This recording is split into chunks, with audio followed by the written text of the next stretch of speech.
Sholat itu kata Allah, aqimis sholah inna sholat tanhanil fasya wal munkar. Sholat itu kau lakukan, kalau engkau melakukannya benar, kamu akan terbebas dari perbuatan keji dan munkar. Sholat bukan tujuan, sholat itu adalah alat untuk mencapai tujuan. Apa tujuan sholat? Terbebas dari keji dan munkar. Kalau kita sudah merdeka, kalau kita sudah damai, tidak menyalahkan orang, tidak usil pada orang, itu indikator sholat pun diterima. Ukur oleh kita, pastikan kita tahu bahwa sholat kita diterima. Ibnu Atha dalam kitab Al-Hikam mengatakan, untuk tahu sholatmu diterima oleh Allah, tidak perlu tanya Allah, tanya saja dirimu sendiri.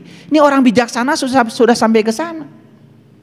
Jangan Allah menjadi sasaran terus, sasaran untuk menumpahkan kebodohan kita sendiri. Makanya banyak orang yang kalau ceramah dipungkas dengan wallahu alam bimuradi, wallahu alam bisawab. Kalau begitu nggak usah ceramah. Ya sama aja dengan, coba saya tanya nih, kalian ngerti nggak? Alif lam mim, apa artinya? Kalau lihat terjemahan yang ada, hanya Allah yang tahu, betul? Sekarang alif lam ro, apa? Terjemahnya sama, hanya Allah yang tahu. Kaf ha ya ain shad, terjemahannya sama, hanya Allah yang tahu. Coba baca itu. Ha mim, sama, hanya Allah yang tahu. Ain sin qaf, hanya Allah yang tahu.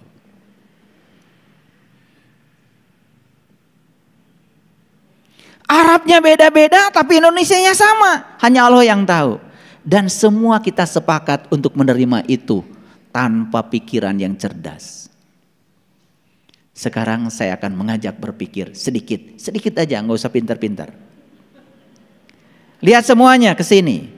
Quran ini petunjuk bukan? Buat siapa? Buat manusia. Dari siapa? Dari Allah. Nah, Quran ini ibarat lampu, ibarat rambu-rambu lalu lintas. Petunjuk. Persis seperti rambu-rambu lalu lintas. Siapa yang bikin rambu lalu lintas? Polisi bukan? Polisi yang bikin. Siapa yang menggunakan? Pengendara bukan? Makanya harus lulus SIM-nya. Makanya di tes itu lulus SIM, pasti ada ujian. Rambu ini maksudnya apa? Rambu ini maksudnya apa? Rambu ini maksudnya apa? Makanya yang lulus tes SIM-nya nyogok, pasti ditilang. Lihat saya semuanya. Kalau itu rambu, kita nggak ngerti. Boleh tanya nggak sama polisi? Pak polisi, rambu ini maksudnya apa? Kok tanya saya? Kan Bapak yang bikin. Loh kok kamu tanya? Biar saya ngerti supaya saya tidak salah jalan. Baik, kata polisi. Apa jawaban polisi? Hanya polisi yang tahu. Jadi ini polisi bikin rambu-rambu, hanya polisi yang tahu. Ngapain disebarkan ke masyarakat? Allah bikin alif lam mim, alif lam ro dan lain sebagainya, hanya dia yang tahu. Ngapain disampaikan pada Rasulullah? Ngerti maksud saya? Biar pusing kalian. Habis ini kalian kan akan mikir. Jadi kalau gitu alif lam mim apa? Alif lam, cari aja sendiri, enak aja. Saya nyarinya juga berpuluh-puluh tahun. Saya udah kesana kemari itu. Saya nyari, katanya ada di sini yang ngerti, ada di sini ngerti. Udah saya temui semua, gak jelas. Saya tanya langsung aja sama yang bikinnya. Bisa. Loh, Allah bersamamu, lebih dekat padamu daripada urat nadi lehermu. Kemana aja selama ini? Gak usah tanya keluar.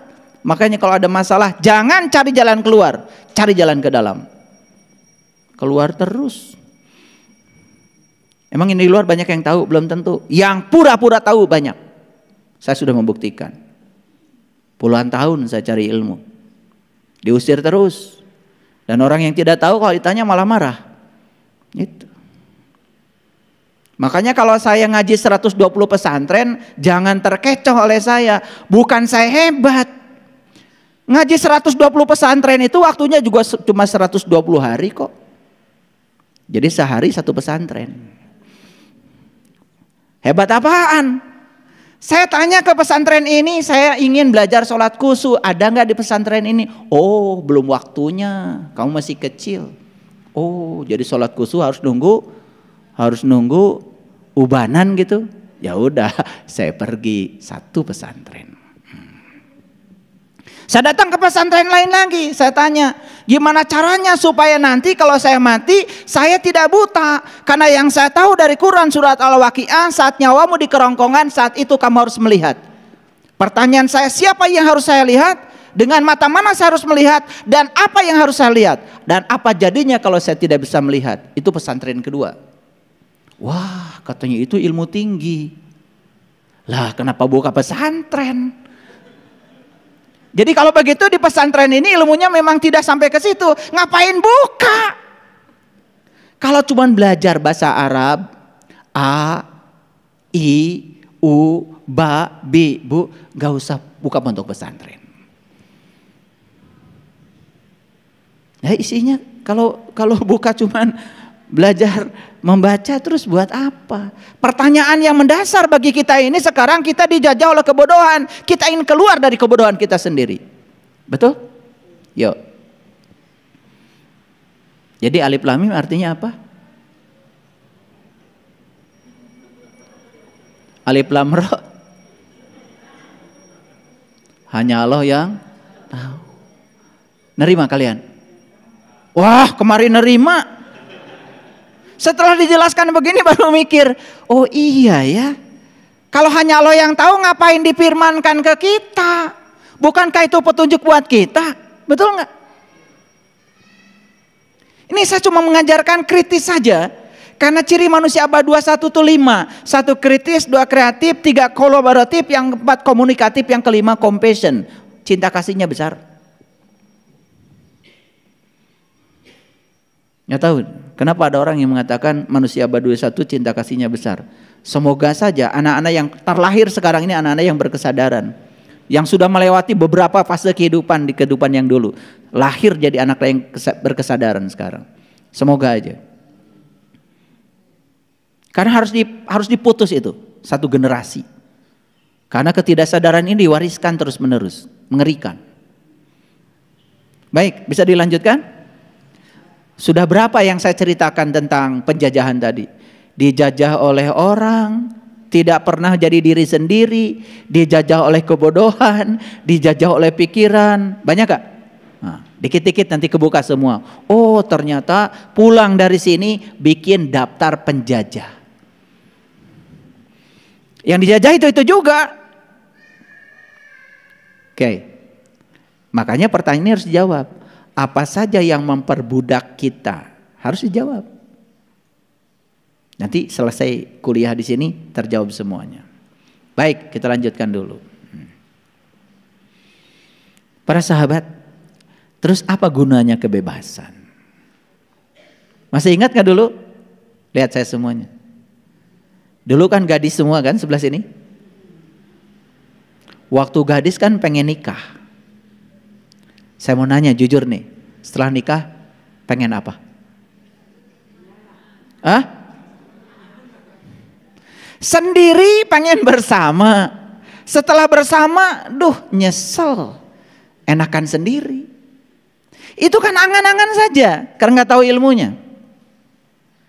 Sendiri ya tidak belajar menerima perbedaan, karena sendiri. Begitu bersama, disaktu kasurkan dengan orang yang berbeda, mulai mikir. Karena nggak ada ilmunya. Saya belajar tentang, saya baca buku judulnya From Sex to Consciousness, Super Consciousness, From Sex to Super Consciousness, bahasa Inggris. Jadi cerita tentang mengapa perempuan itu lebih kuat keinginan untuk seksnya dibandingkan dengan laki-laki. Gara-gara itu banyak sekali klinik yang menyediakan obat kuat. Betul nggak? Berkah nggak itu? Betul nggak? Coba di mana-mana ada aja. Pokoknya ejakulasi dini, hubungi si A, kan gitu kan? Betul nggak? Lah ya, pokoknya jamu-jamu yang kayak gitu terselubung tapi laku itu. Makanya kalau orang pergi ke sana biasanya pakai masker, pakai peci, pakai jas buat naro. Karena ternyata itu nggak tahu di pesantren mana itu. Lihat saya semuanya. Allah itu coba menciptakan perbandingan kekuatan, mohon maaf, biologis laki-laki dan perempuan menurut riset. Laki-laki itu cuma 2 kali, perempuan itu 10 kali. Maka laki-laki harus mengimbangi 2 kali 5, bukan? Betul nggak? Siapa pencipta itu? Allah. Kenapa laki-laki itu alat kelaminnya tidak sensitif? Mengapa laki-laki itu alat kelaminnya sensitif? Karena laki-laki itu tidak melahirkan. Kenapa perempuan itu tidak sensitif? Karena perempuan itu melahirkan. Kalau sensitif sakit, tidak sensitif aja sakit.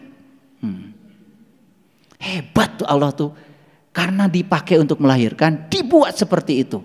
Nah sekarang kenapa kita menjadi sibuk cari obat kuat? Yang dibutuhkan cuma satu, gimana saling mengenal, gitu aja kok. Tidak akan ada perceraian kok kalau saling mengenal. Udah nanti saya bicara itu ya secara khusus. Ini masih kemerdekaan ini. Ini ilmu mahal sebetulnya, tapi nyelinap sedikit barusan di kepala saya.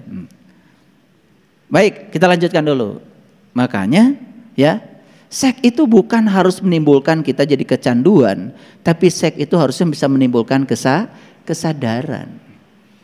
Ini penting nih untuk diketahui. Tetapi saya tidak akan cerita ini. Kalau cerita ini langsung matanya nanti itu ya kita bahas tersendiri. Tapi syaratnya nggak boleh ada anak kecil ya. Baik, apa sih gunanya kebebasan? Lihat saya semuanya. Cinta itu harusnya saling memberi sayap. Kenyataannya cinta itu malah saling mengikat. Buktinya apa? Dulu ketika sendiri bebas. Loh ketika sudah menikah menjadi tidak bebas. Siapa yang pengen menikah? Siapa? Kita, lu saja kali, gue kagak. Ya kita juga yang pengen. Tapi setelah masuk ke situ kemudian terpenjara, nggak ada ilmunya, baru tahu. Jadi bisa jadi pernikahan pun menjadi satu kerangkeng baru yang membuat kita terjajah. Betul apa tidak? Makanya bagus ya kalau sebelum nikah itu belajar dulu ilmunya supaya tidak saling menjajah. Karena begitu masuk ke situ penjajahan terjadi. Lalu kebebasan menjadi tidak ada lagi. Nah pertanyaannya, untuk apa sih kebebasan? Kebebasan itulah yang akan membawa kita kepada tanggung jawab. Pertanyaannya apa tanggung jawab? Apakah tanggung jawab itu kewajiban? Tanggung jawab tidak sama dengan kewajiban. Ayo lihat saya semuanya. Kenapa kalian sholat? Saya bertanya semua orang yang sholat, jawabannya sama. Apa? Karena sholat adalah kewajiban. Oh, perintah Allah. Yuk kita lihat wajib itu apa definisinya. Wajib itu apa definisinya? Dilaksanakan dapat pahala. Kalau tidak dilaksanakan dapat siksa. Gitu? Jadi Allah saja disifati seperti sifatmu. Gak sopan tuh manusia. Kan yang punya sifat begitu kan kamu. Kalau orang baik sama kamu, kamu baik sama orang. Kalau orang tidak baik sama kamu, kamu dendam sama orang. Yang punya sifat itu kan elu. Mau punya Allah begitu? Mau punya Tuhan begitu? Kalau kita baik pada dia, ngasih pahala. Kalau kita nggak baik sama dia, dia ngasih siksa. Percaya nggak ada Allah yang maha menyiksa? Bukankah Allah tuh maha pengasih, maha penyayang? Tapi karena kita bodoh, di satu sisi kita mengatakan Allah tuh Ar-Rahman Ar-Rahim. Di sisi lain kita diajarkan begitu, nerima juga. Karena kita dijajah oleh kebodohan kita sendiri.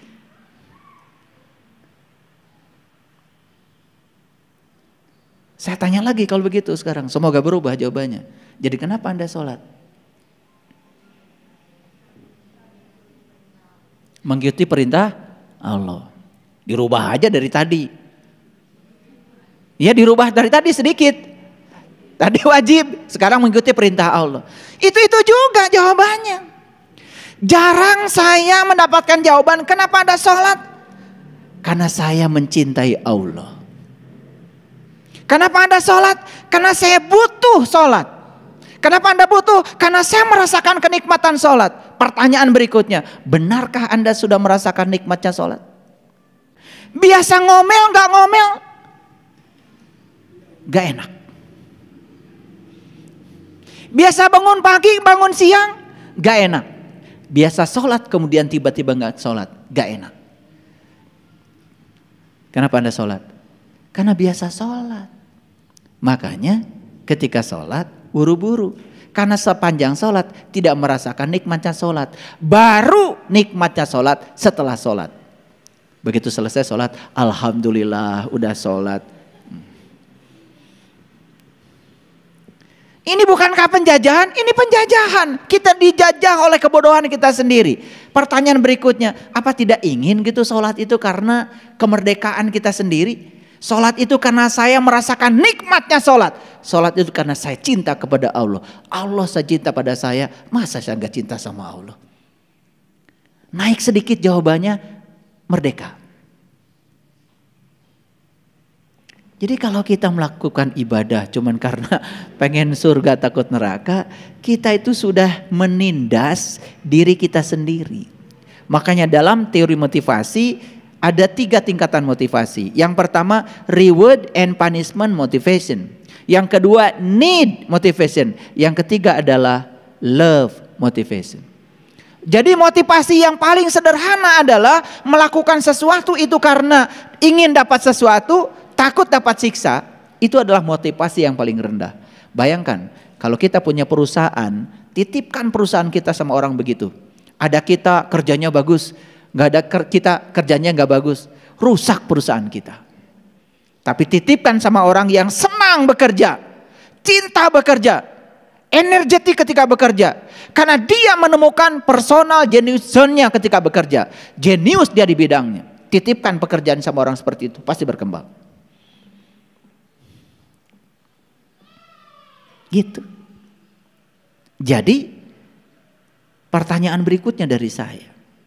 Ada yang PNS nggak? Di sini? Polri? TNI? Pegawai? Karyawan? Apapun peran Anda, bukan saya mau pisah-pisahkan. Pertanyaan saya satu aja. Senang nggak dengan yang Anda kerjakan?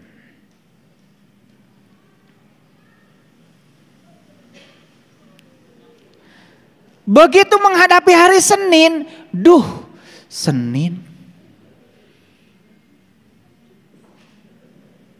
Jadi bekerja dari Senin, Selasa, Rabu, Kamis, Jumat, dan perlu waktu Sabtu Minggu buat berlibur, dia sedang dijajah oleh dirinya sendiri.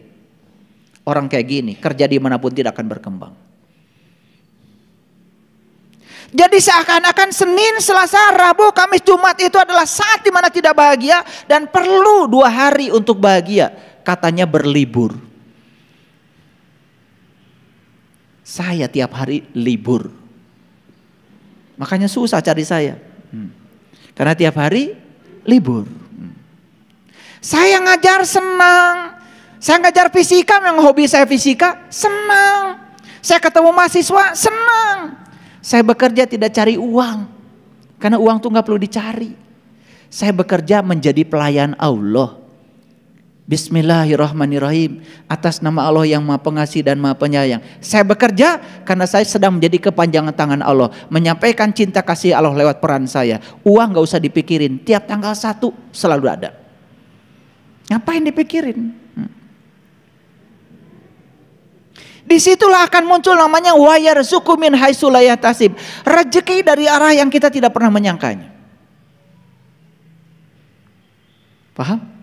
Oke, senang gak jadi ibu rumah tangga? Senang masak? Senang nyapu? Senang nyuci? Senang? Kadang-kadang. Berarti ditindas ini oleh diri sendiri, nggak merdeka. Yang senang itu senang itu sambil nyanyi, ya nyanyi senang. Nah, saya kasih tahu, apapun yang kita kerjakan, kalau senang berarti kita sudah merdeka. Kalau tidak senang berarti tidak merdeka. Cari pekerjaan yang menyenangkan. Saya selalu ngasih tahu sama mahasiswa saya, kalau Anda tidak suka fisika, jangan belajar fisika. Saya lihat mahasiswa ya, kalau dikasih PR, semuanya berubah wajahnya itu. Menakutkan. Berarti dia tidak senang. Harusnya begitu dikasih PR, langsung nyalamin saya. Terima kasih Bapak, banyakin lagi PR-nya. Harus kan begitu.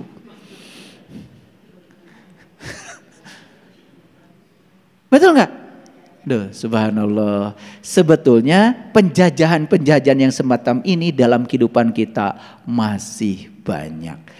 Terutama kita dijajah oleh keinginan-keinginan kita. Betul? Yes.